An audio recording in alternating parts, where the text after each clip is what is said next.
to rancha mu a to manfo mu okono go duma se a eja hyehye bi ekọ so ho no temamfo mu kan ye no aban ne hwe na wo mu awom fiti eda IGP fufra wa be Yewra Christian teteyewo no mampani ma ne so afremu eso aye no enna ana chese wokọ office na behwe wo saba ne mpanifo ede je ne so wa watu na nyasam ketwa Customs Division yerim se wo mo share Ghana Revenue Authority GRA o ma se wo mo ne panyifo aka bi wo ma ka bom ama container bia na eso enubone wo ma som a aka temaport ho ayimere nsem bi ka wonum ho ne yesire koso a yebekenkan dia som akenkan fo no ayeme mrantie nua ba maame efomwa kafena mene adwanya ku abronoma contractors ya dae ho ba na kogina track one so nsam ne ba be wuram sisi a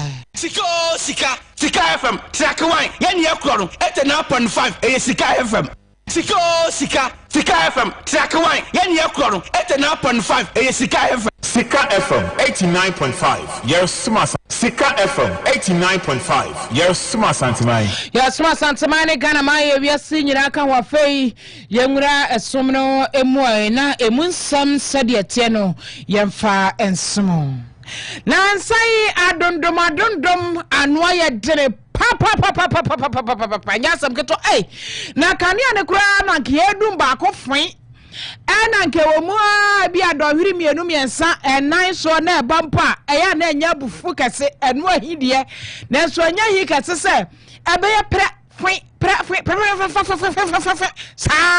sana la so kura kila bewula so na ji fom no aji fom sada and your fashion trim say 2 days 3 days wa tia ye kura no 1.5 anasa full day no nya de se obenya eduna na dwo na nyame adom nso anto na se ama natural condition de ne oboa entontom so ba hwe saa abeda be sore na ho nyina da ehyeso na chese wo na nkoyie oba odwuma mu chese wanim ABC na ho tete so nkra adondom de afadi ahomte and na drop ma for the la course ni t-shirt ana modi abesi adwuma akwa me ofori agbaje de amomu asa yi bi no dum so kua santimentum hapa ne ho hwenye ye oko Facebook re so a ene amafo twrensam hopa ya nka nkire mo ene ono no abono dum so wura na aba si e ka kire mo ene matom kala TV ene modi akwa black and white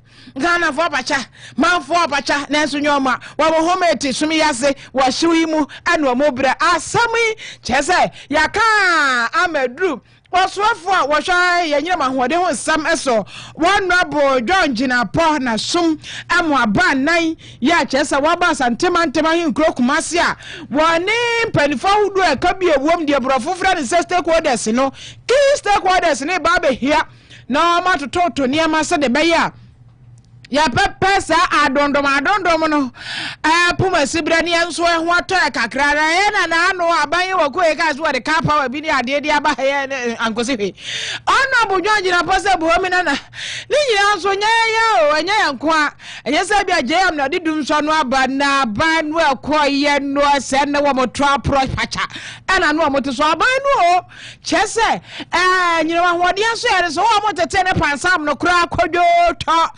san wa mo kro nti ebe ba be di ade no na akwa ti so na bo franka mo akọ he yeri bi ne wa fa nya ne he ye be di ade na nya he energy sector wa ni say basa wa tatanta ne ye be di ade enti na manka ne ye sa na su ni nyina mu no wa mo ye nsiesie chese wo mu di nkoma na wa ma pa no pomasi bra ye ne e bo mpa se obekọ na ejina so anya sa pa dia utiate enti ono bo John Jinapo ne nsam enie nei wa ba santimante wo Gridco is injecting some major transformers to stabilize the power supply.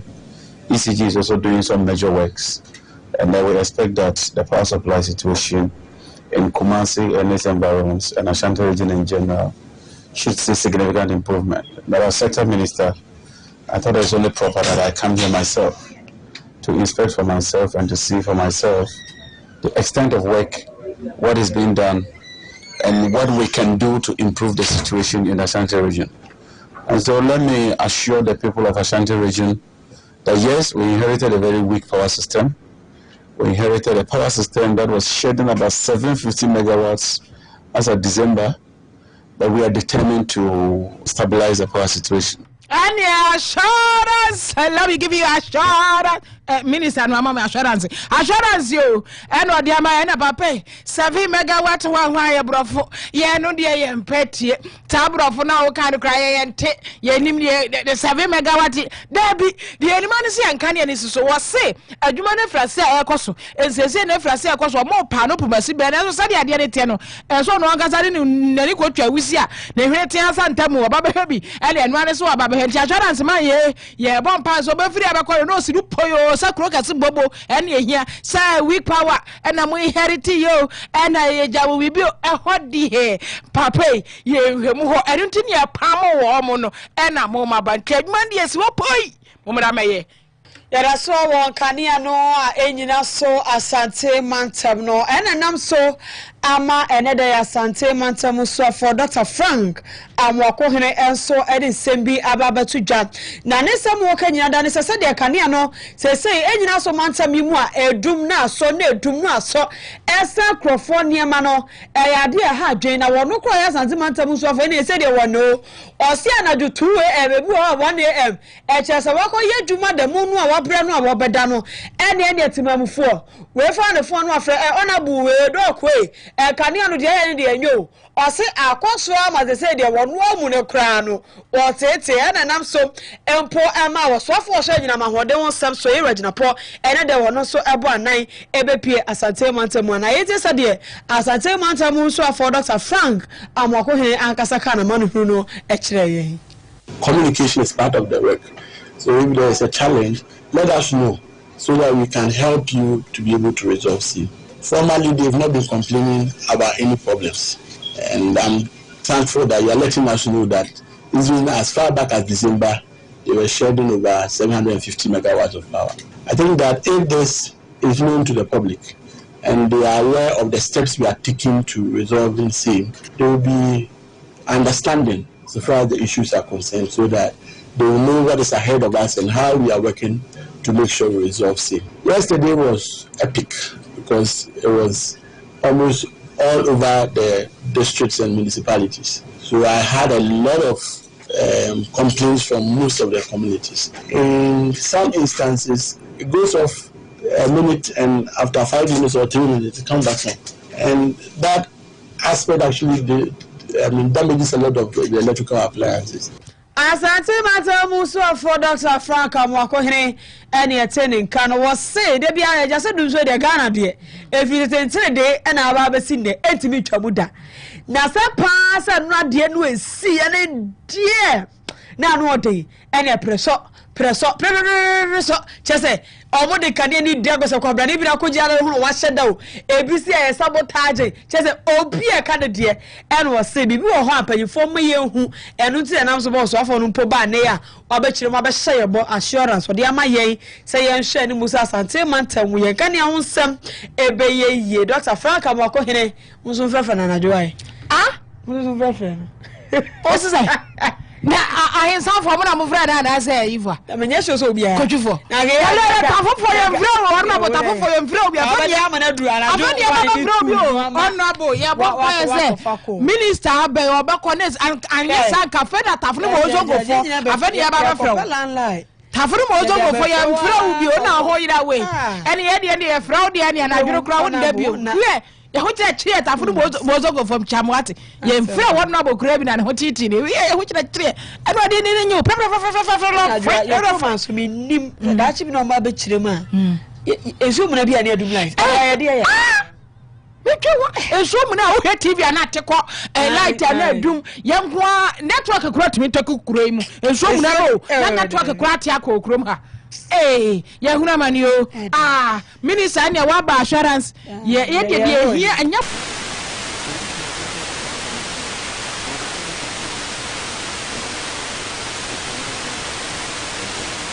ye here so sirupo yo because credit ya ta ye mfa ncheye ye srem ye nko ye nka ne ho azam mani susu bi maye wa ye srem pa amen mo be ni nyina ye ntoka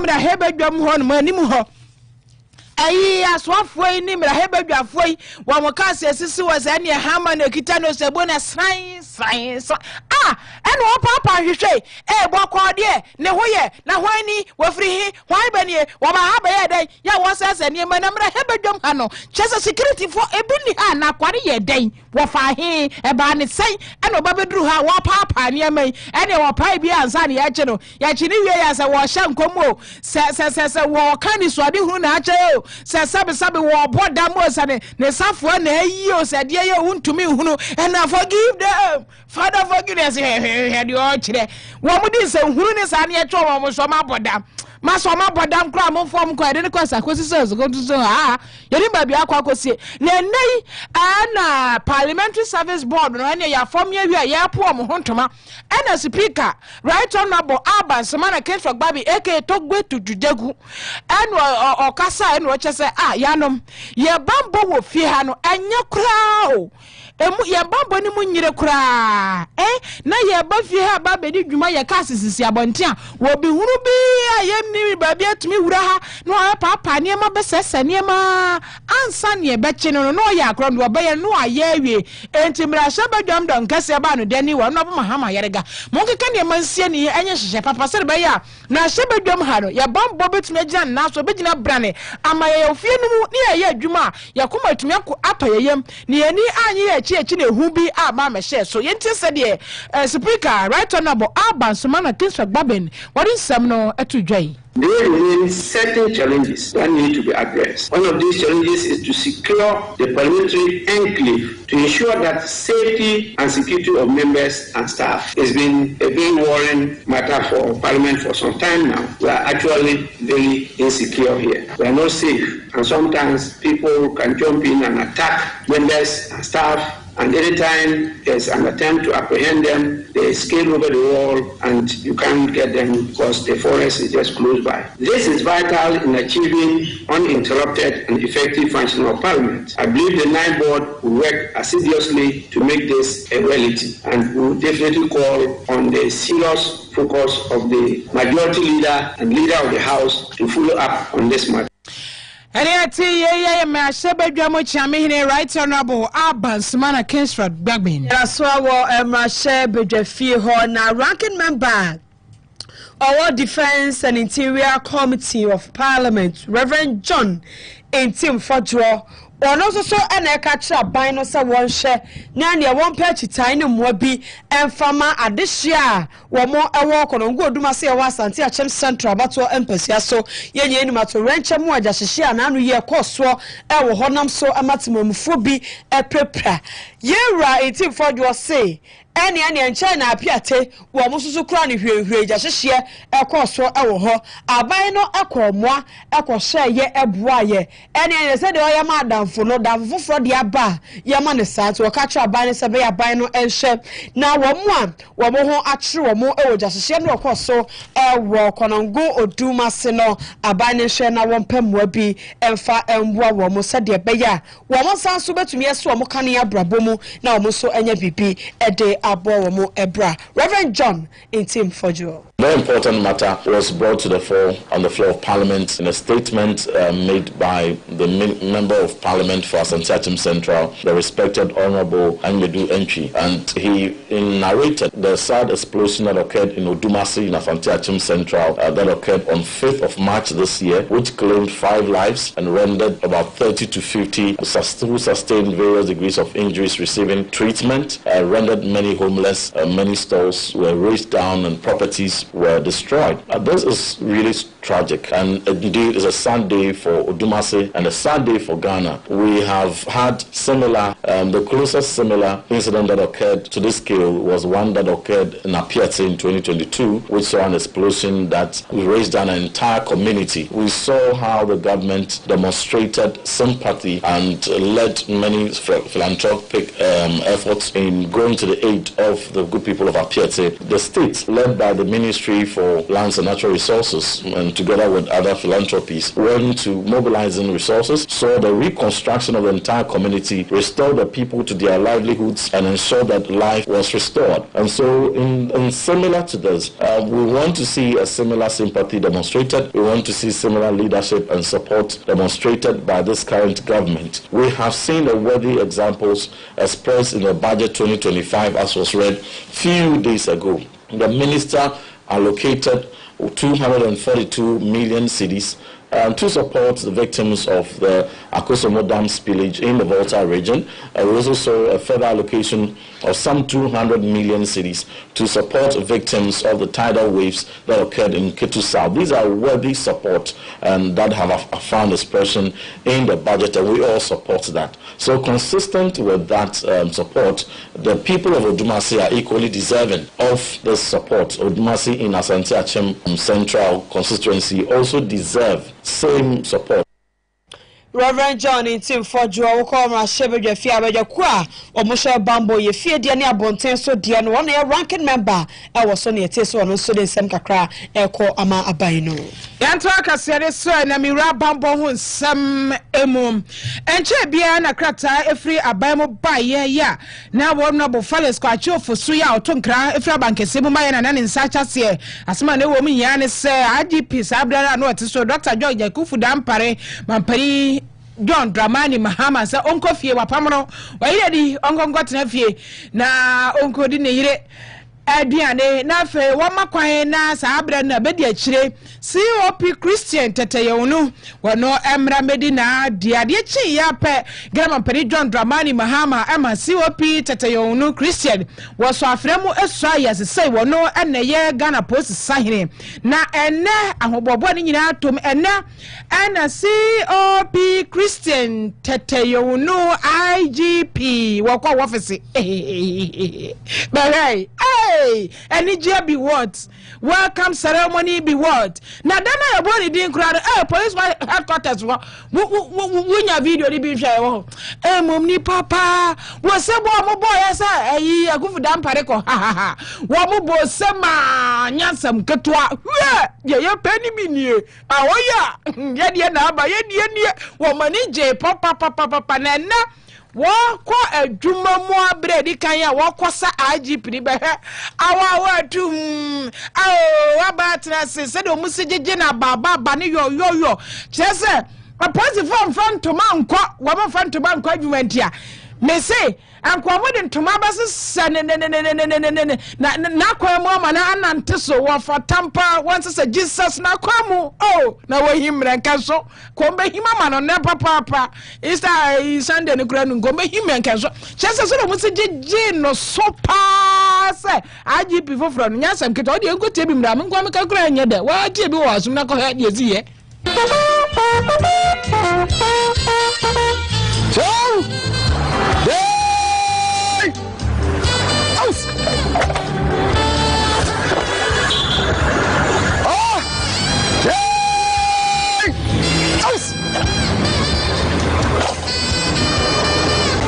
Good morning, sir.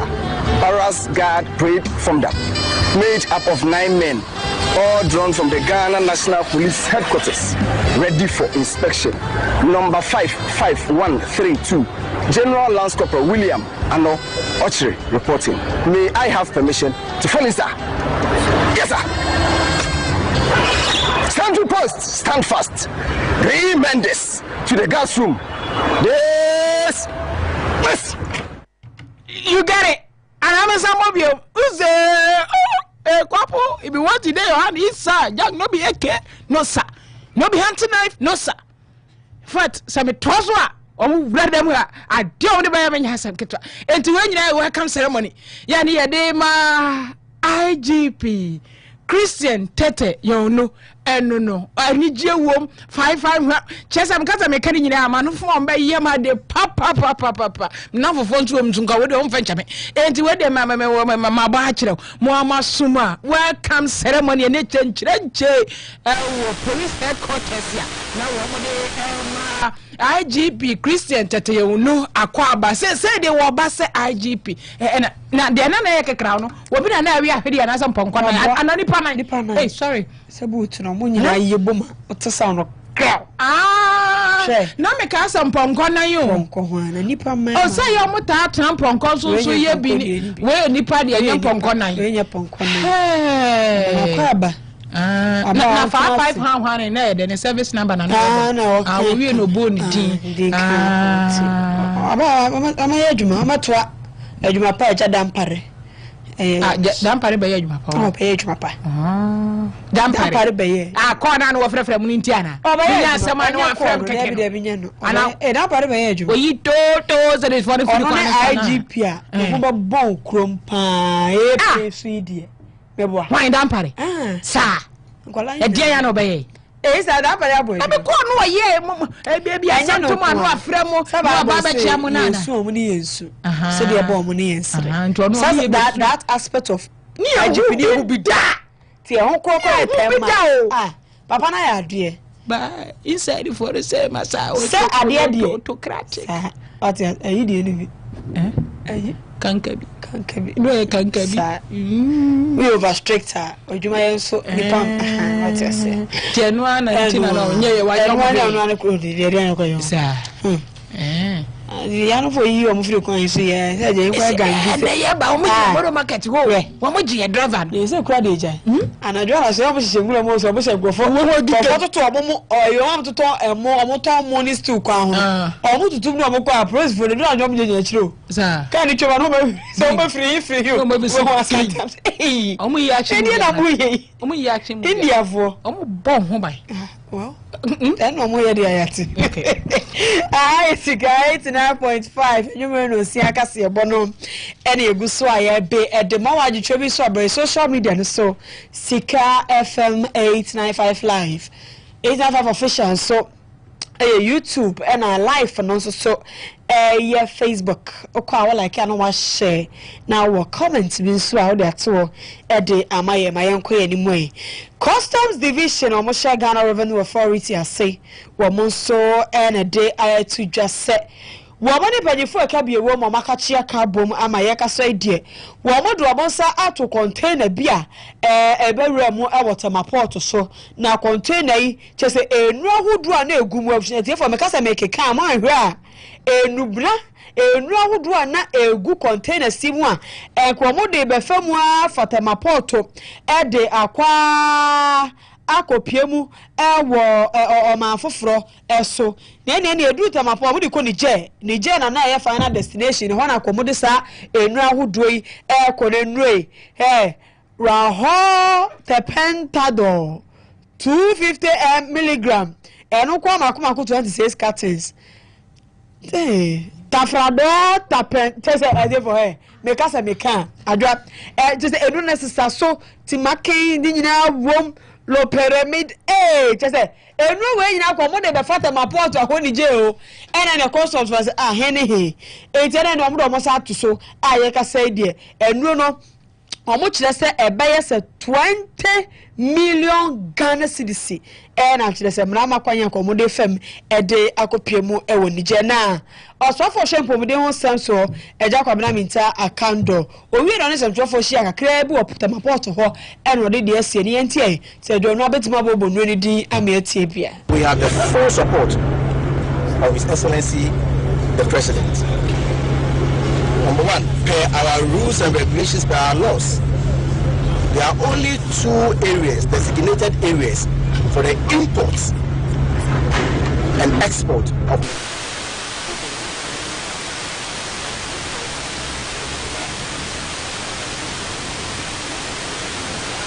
are not imported through our land borders.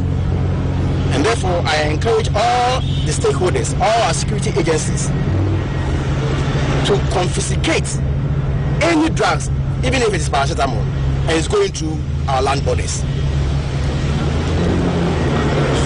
And the President has also committed that he is going to provide all the logistics it takes for us to effectively fight the influx of opioids in this country.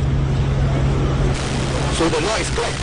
We're not going to reinvent the wheel. In fact, we are also looking at tightening our regulations regarding transit goods, because usually they hide behind transit goods.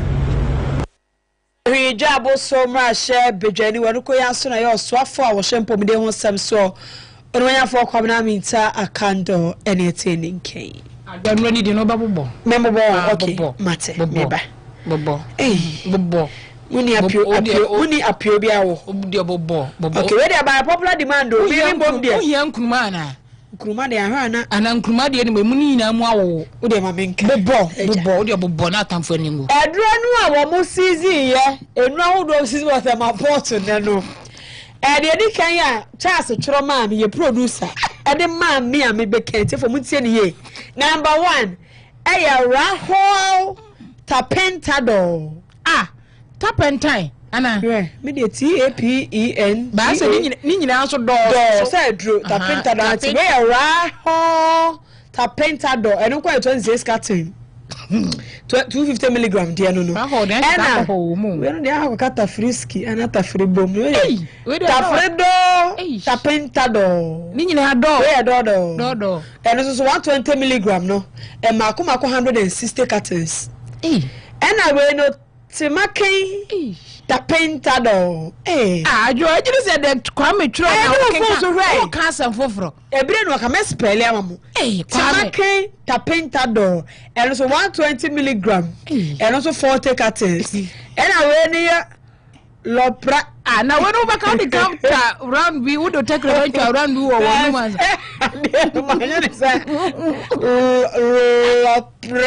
Lopramide 2 milligram. And also 190 cartons. And you botanical names now. Order 0. And my makeup. And the last one here. I draw any de me space. So we Canada 2 3. We are working here carrying him. Cro. Cropping. Uramine. Melaete. Cropping uramine melaete. Kwame ajo nyabotre. We ni paniana. Na Swahili na okana. Kwame obehwe yi. Ni nyina ya scientific name ana. Ni nyina hwe ni bo. Boys so kaba ku ye you. Pharmacist so they make. Me ba we die. O chewa. Because I don't know na wo ye. Ni jobuom. Che say, ade na ma na maka no. E bodi na enye. Ye na kwabra mi ta ka do kwa. Ko mi sa. Ade ti no wa mo bo.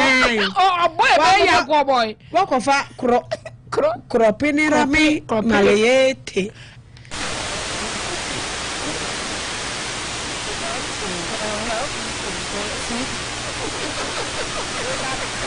Dio. Come for it. They produce a man, I mean, I can move. You will get sorry when Quanky one of a guy. Come on, I can't. Now, wait, dear. Rahel. Second work a D. Sweetie, Drew. Tatra. Tafra. What can some be? Oh, Kafra. I sir, I improve my former bro, dear Casso boy. More That was one young Ghana National Fire Service for Akache. Ghana had more. Say we a marketer, a share at Tonchaya. Schools and social shepa, teaching senior high schools. Bobby Dinamin Canchos, a janto hoda, senior high school Ben Okrum, a janto hoda. She, baby, as your dormitories, let us papa, and yasam ketua. Nansaya, dear Nanoya, dear Dianchi, cried Laboni senior high school. Womo girls dormitory, a dormitories mark Macumbi and Sunny, a jar to Manina, Grabu condemn. A jana Shahoni when yam me and a dear one for fear. Sab the net is your funny through one more preps, no more question. Yes, our padia. And Casabri, a kind different story. Nasunyamia dum, Bibisa ends woman near ma any a hepa papa. And a Ghana National Fire Service, a catcher, senior high school, headmasters, and mistress, a down so wait. Omoma. Jaho bambo any adeno and we hear one more pa now so Ghana had drop back work here no near fear maintenance culture and you say ye na mono into the young quite no more kwankoma ye be fearness maintenance culture ye mpe ya de ne for de si ho de ne hire yi ne akotwa homam na sha ne akwa 3 days na de ne ho ya potos ya be mentani papu ke ya de kura ya nya kura senior high school bi sisi honom no wari ya asanto am abreso ya nananom abreso na ya na ya asanto am abreso wo mo de hye eno ano no chese aye week na belawe fani ade na serie wo honti bibi kakra bi nya kan gegre na gya dem na ne ma hye na tamesh